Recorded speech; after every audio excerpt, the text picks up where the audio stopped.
वे स्तब्ध हैं, शांति की प्रार्थना करते हैं। ये उनका बयान था। 2002 में गुजरात में हिंसा हो रही थी। बिल्किस अपने परिवार के साथ अपने गांव रणधीकपुर से भागी। सारे लोग छपरवाड़ जिले में शरण ले रहे थे जब 20-30 लोगों के झुंड ने उन पर हमला कर दिया। इनमें से 11 वो थे जिन पर 3 मार्च 2002 को 21 साल की बिल्किस बानो के साथ गैंग रेप करने का आरोप लगा और सजा हुई। बिल्किस उस समय 5 महीने की गर्भवती थीं। उनका अजन्मा बच्चा मारा गया।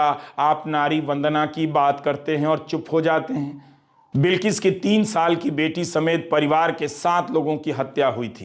2008 में इस मामले को ट्रायल के लिए महाराष्ट्र भेज दिया गया। एक सेशंस कोर्ट ने सभी आरोपियों को 302, 376 के तहत आजीवन कारावास की सजा दी। मई 2017 में बॉम्बे हाई कोर्ट ने सजा बरकरार रखी। 2019 में सुप्रीम कोर्ट ने 50 लाख मुआवजे का ऑर्डर दिया, सजा बरकरार रखी।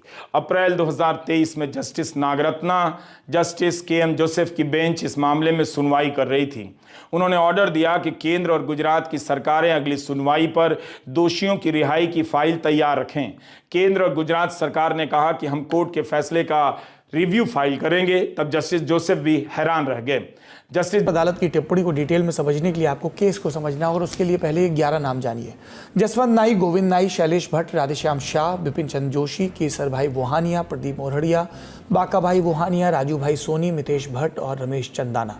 ये वो 11 लोग थे जिन्होंने 3 मार्च 2022 के दिन गुजरात के दाहोद जिले के रणधीकपुर गाँव की रहने वाली बिल्किस याकूब रसूल बानो का सामूहिक बलात्कार किया था। दरअसल 27 फरवरी 2002 के दिन गुजरात के गोधरा स्टेशन पर खड़ी साबरमती एक्सप्रेस में आग लगा दी गई। ये परिवार रवाना हुआ। इस समय बिल्किस की उम्र 21 साल की थी। उनकी गोद में 3.5 साल की बेटी सालेहा थी और पेट में 5 महीने का गर्भ। 3 मार्च 2002 ये परिवार छप्परवाड़ नाम के गांव पहुंचा। सीबीआई की चार्जशीट के मुताबिक इस दिन इस परिवार पर लाठी, हथियार और तलवार से लैस लगभग 30 लोगों की भीड़ ने हमला किया। इसमें ये 11 लोग भी शामिल थे जिनके नाम हमने गिनाए। फिर शुरू हुई हिंसा। बिल्किस की मां और 3 अन्य महिलाओं का इन 11 लोगों ने एक के बाद एक रेप किया। बिल्किस की 3.5 साल की बच्ची की भी हत्या की। बिल्किस के गर्भस्थ शिशु को भी मार डाला। घटनास्थल पर 17 लोगों के कुनबे से 8 लोगों की लाश मिली। 6 लोग लापता हो गए। जिंदा बची बिल्किस, एक पुरुष और एक अन्य 3 साल का बच्चा। चार्जशीट के मुताबिक सामूहिक बलात्कार के वक्त बिल्किस बेहोश हो गई थी। 3 घंटे बाद उसे होश आया और इसके बाद उसने एक आदिवासी महिला से कपड़े मांगे और होमगार्ड के एक जवान के साथ लिमखेड़ा पुलिस थाने गई। थाने पर मौजूद हेड कांस्टेबल सोमा भाई गोरी ने ढंग से तहरीर नहीं लिखी। तहरीर लिखने में तथ्यों को तोड़ा मरोड़ा और केस की गलत कहानी पेश की। ध्यान दीजिए, हम